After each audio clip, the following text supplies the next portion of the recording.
In this video, I will explain you exactly how the Jupiler Pro League works, and I'll talk a little bit about every team so you can decide who you want to support. It's a league that has definitely been filled with scandals like money laundering, corruption, match fixing. Every other season there's a team going bankrupt. There's always something going on in Belgium. Now, the Jupiler Pro League has one of the most complicated league formats in the world, so buckle up. It starts off as a regular season where every club plays each other twice, once at home and once away. The team that finished this season in the top 6 will compete in the Champions playoffs. All points they gain during the regular season will be halved, and they will play each other twice again, and whoever is at the top at the end will be crowned champion. The bottom 4 will be playing their own playoff campaign, where they are all playing 2 games against each other as well. The points won't be halved and the bottom 2 will automatically relegate to the second division. The number 14 will have to play a home and away game against the promotion playoff winner of the second tier. And now you might wonder, what happens to the other 6 teams? Well, they play a European playoff. See, the top 3 in the Champions playoff automatically qualify for Europe, whether that's directly or for the qualifying rounds. The number 4 of the top 6 will have to play one more game against the winner of the Europe playoff. But the team that finishes 4th in the Champions playoff will have home advantage. So now that we know how the league format works, let's delve into the teams. Royal Antwerp is the recent champion of Belgium, but also one of the more controversial clubs. They're also the oldest football club that still exists in Belgium, hence their nickname, the Great Old. Throughout history, they've managed to lift the title 5 times, with their most recent one, of course, being in 2023. It was their first championship in 66 years in the Belgian top flight. However, not everybody has been happy with the current success they're having, as they've mainly introduced themselves as a title contender since the appointment of Mark Overmars as technical director. And as you may be aware, Mark Overmars was previously fired at Ajax for sexual misconduct against female employees.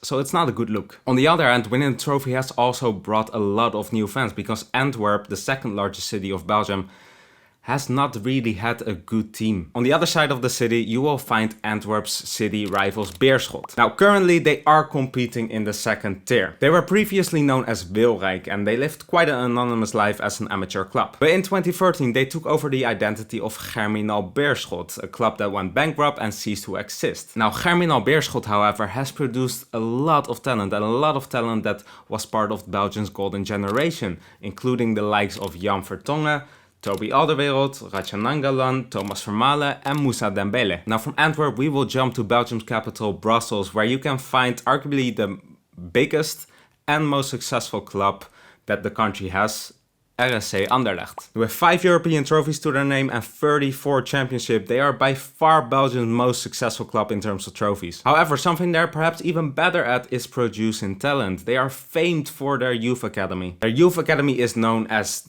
the best academy in Belgium and one of the best in Europe as well, bringing through the likes of Yuri Tielemans, Romelu Lukaku and Vincent Kompany. However, in recent years they have been struggling on the pitch, and financially they just can't compete with the other big clubs. The iconic club playing in this beautiful purple kit has the past, it has the future, but it's just struggling in the present. And whilst Anderlecht has been struggling to find their feet, another team from Brussels have stepped up to the plate and shows everybody how it's supposed to be done. Union Saint-Gilloise, and excuse me for my pronunciation, my French is not that good. But ever since Union promoted to the first tier in 2021, they have been title contenders. You know, the club went through a tremendous rise, having not played in the highest divisions for 48 years since their promotion in 2021. They also play in arguably the most beautiful stadium in Belgium, where you can still feel the rich history. Don't let those 48 years not in the top flight fool you, because before the Second World War, Union was one of the most successful teams,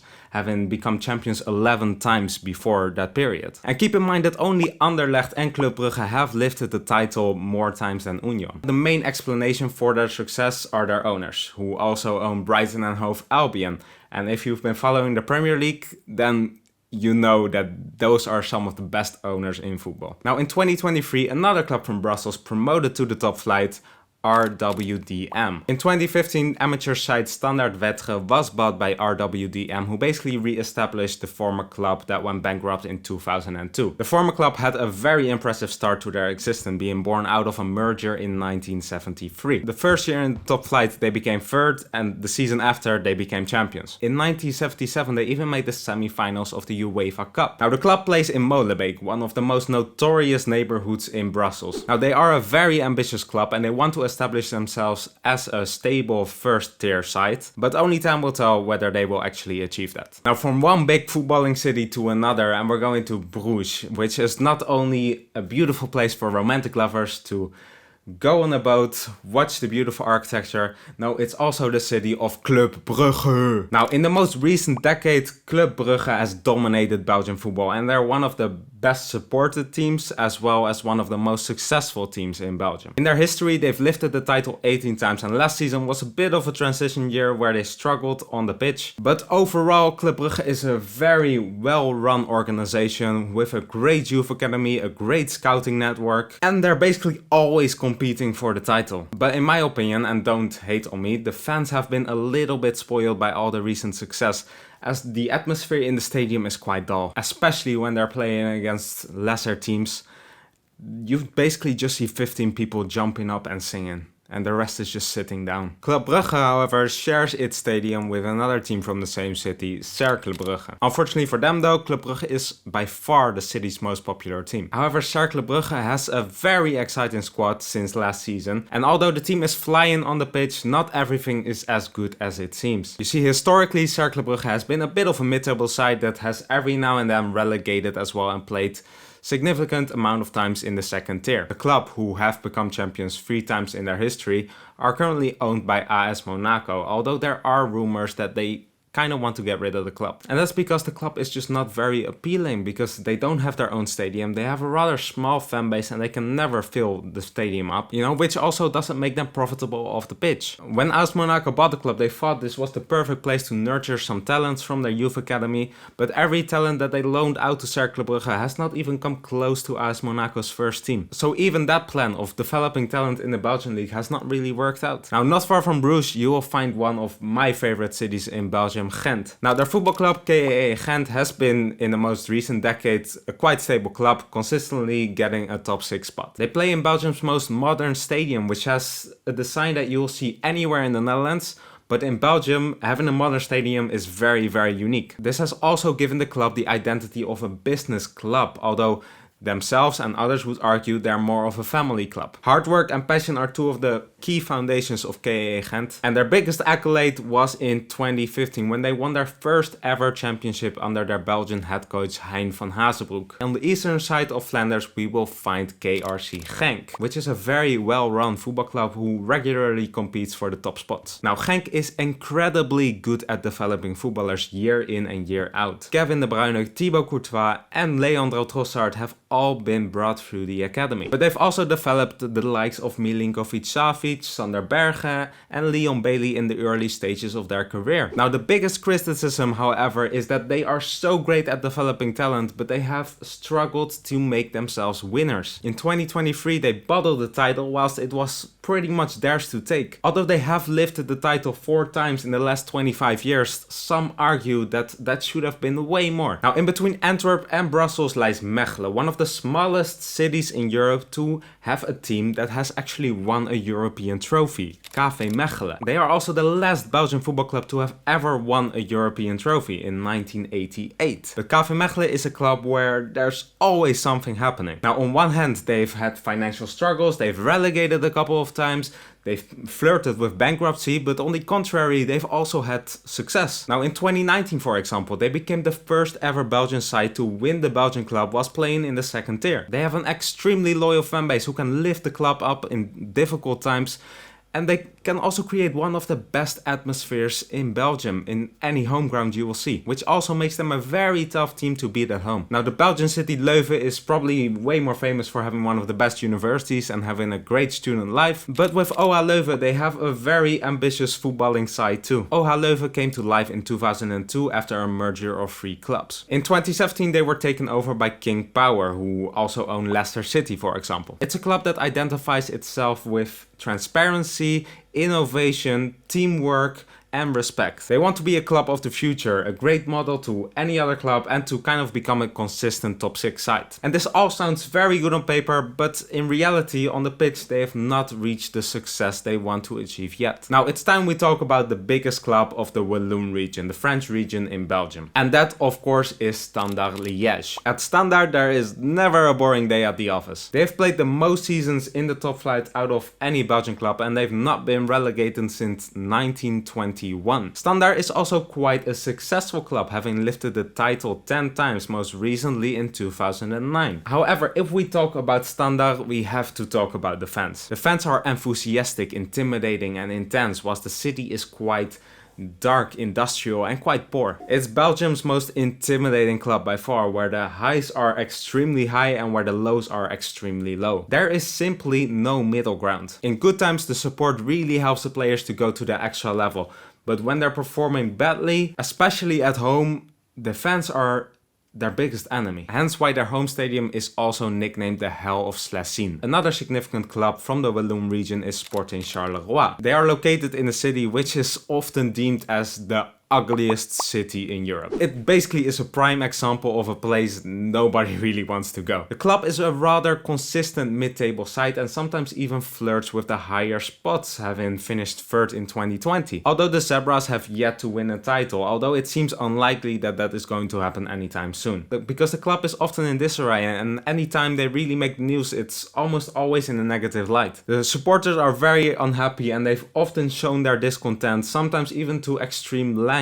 which has led to matches being discontinued or having to play in an empty stadium. At STVV, a club from the small city of Sint-Truiden, things are a lot calmer. They are owned by a Japanese company, which has given them a strong connection to Japanese footballers. Now, some of Japan's best players have even played for STVV, including the likes of Daichi Kamada, Shinji Okazaki and Shinji Kagawa. Now, many Japanese players also see STVV as a ideal first step in European football, such as Arsenal defender Takahiro Tomiyasu, Liverpool midfielder Wataru Endo, and this year goalkeeper Zion Suzuki opted to go to STVV instead of Manchester United. On the pitch, their identity is always to work hard as a team and fight for every single ball. And off the pitch, they like to see themselves as a family club that gives back to the community. KFC Westerlo has a similar identity minus the Japanese connection. They are a family club which plays in a small stadium that only fits around 8,000 people. They strive to remain a first tier side every single season, but also to be the biggest club of their region,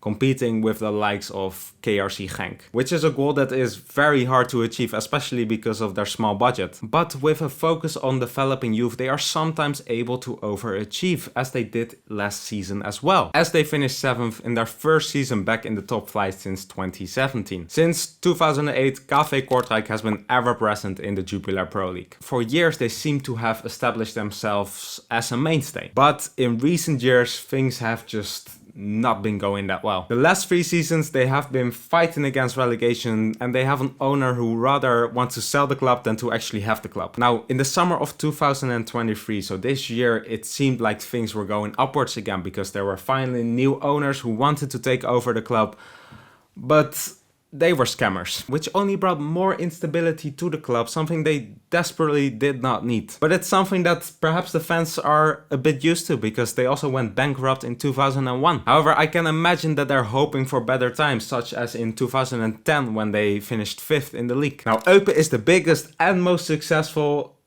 but also the only professional football club in the German-speaking part of Belgium. Now, back in 1908, one of the merger clubs was founded that Eupen was born out of. So technically speaking, Eupen is a German club playing in Belgium. Now, in the aftermath of the First World War and after the Treaty of Versailles, Eupen became part of Belgium. But the club's first ever season in the top flight only came in 2010. And 2 years later, when they were already relegated back to the second division, they were taken over by the Qatari Aspire academy. Now 10 players who were part of Qatar's World Cup squad in 2022 have either played for the first team or the youth academy of Eupen. But the biggest problem for Eupen has really been to fill their stadium. Now football lovers tend to either go to Germany to watch Bundesliga football there or to go to their neighbors Standard Liège. So if you ever visit a game, don't be surprised if the stadium is only filled by 25%. Now those were all first tier sides plus Beerschot, but I will quickly go over some interesting second tier sides as well, as who knows, next year they may even play in the first tier. Now first of all we have Zulte Waregem, who has won the Belgian club twice, have even competed in European competitions, most recently in 2017, and they were kind of getting the identity of becoming a club that would challenge the top 6. However, last season they really struggled and they were relegated down to the second tier. Lierse K is the successor of another successful football club that went bankrupt, Lierse SK. Now Lierse SK was famed for their youth academy. They are also the last small club to have won a title in Belgium in 1997, but unfortunately they went bankrupt in 2018 and now Lierse K has taken over. And the new Lierse wants to build a strong youth academy, rise to the top again and become the Athletic Bilbao of Belgium. Lommel SK is another interesting football club who are owned by the City Football Group. KV Oostende also recently relegated after financial struggles and just poor results on the pitch. However, in my opinion, they do have one of the most beautiful stadiums in Belgium next to the coast. And lastly, you have RFC Serijn and SK Beveren, who have also recently played in the top flight. Now, if you enjoyed this video about the Jupiler Pro League and all its teams, please leave a like. Let me know what team you want to support. I appreciate all the help so much because these videos take such a long time to create, the research, the editing, everything with it. So all the love is appreciated. Oh, and whilst you're at it, please subscribe as well.